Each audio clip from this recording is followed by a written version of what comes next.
अहमद, ये पुरानी कब्र देख। हाँ अली, लोग यहाँ फूल भी रख रहे हैं। हाँ, क्या हम यहाँ दुआ मांग सकते हैं? मुझे पता नहीं। हाँ बैठ जाओ। शुक्रिया। बिस्मिल्लाह। रुको अली, शायद ये ठीक नहीं। मैं कब्र को छूकर मदद मांगता हूँ। नहीं, ये अच्छा नहीं है। लेकिन लोग तो ऐसा करते हैं। हर चीज जो लोग करें सही नहीं होती।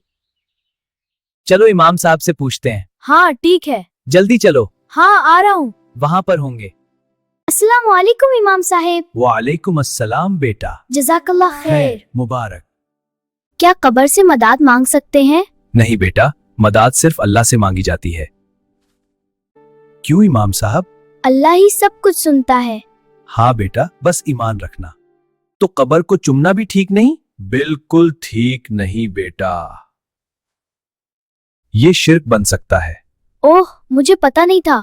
शिर्क मतलब? हाँ बिल्कुल। शिर्क क्या होता है? अल्लाह के साथ किसी को शरीक करना। मतलब सिर्फ अल्लाह से दुआ करनी चाहिए? बिल्कुल बेटा। और कब्र को रिस्पेक्ट करना चाहिए? हाँ, लेकिन मदद नहीं मांगनी। अब मुझे समझ आ गया। मदद सिर्फ अल्लाह से मांगनी है। मैं अब सिर्फ अल्लाह से दुआ करूंगा। ये सबसे सही बात है। बिल्कुल बेटा, हमेशा अल्लाह पर भरोसा करो। जी। वो सब कुछ देख रहा है। इस्म साहिब। हमेशा याद रखना। आपने हमें अच्छा सबक सिखाया। जज़ाकल्लाह साहिब। आज हमने बहुत कुछ सीखा। हाँ, अल्लाह ने शिर्क से बचा लिया। मदद सिर्फ अल्लाह से मांगनी है, कब्र वाले से नहीं। बिल्कुल सही।